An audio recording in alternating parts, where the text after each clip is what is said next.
In the name of Allah, the greatest, the most high.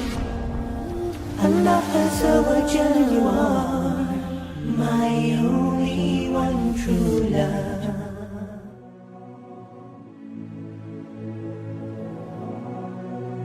There was a young man who came to the Prophet ﷺ complaining to the Messenger ﷺ. He said to him, Ya Rasulullah, my father takes my money. He always asks me for money. Rasul ﷺ said, well, call your father. He went to call his father.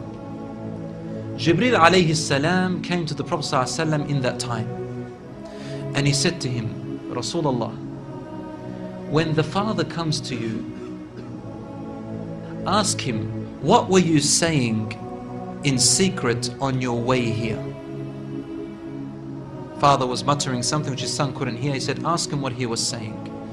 When the father approached the Rasul ﷺ, asked him, is it true what your son is saying? The father said, Ya Rasulullah, if he only knew what I'm using his money for anyway. I'm using it to look after his poor auntie. She is left without anybody. Where else am I putting it? Only in places where I have to. Using it towards his family. The Prophet ﷺ said, look, I want to ask you a question. Tell me about what you were saying in secret when you were coming towards me here. The father looked at the Prophet ﷺ and said, I made some verses of poetry. Rasul ﷺ said, please say them to me. And he said, O son, I nourished you when you were a baby. And I looked after you in care as you grew up until you became an adolescent. You lived upon what I worked for and strived and sacrificed in my body and time and wealth, so that you may live healthy.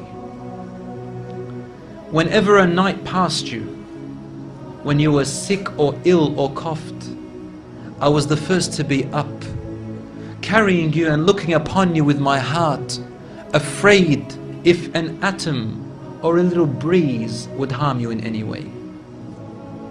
I could not sleep while seeing you sick until you slept, and then I slept. He said, when I ceased to see you sick, it was as if I was the one who was sick and ill, and so my eyes would always overwhelm with tears, but you never knew.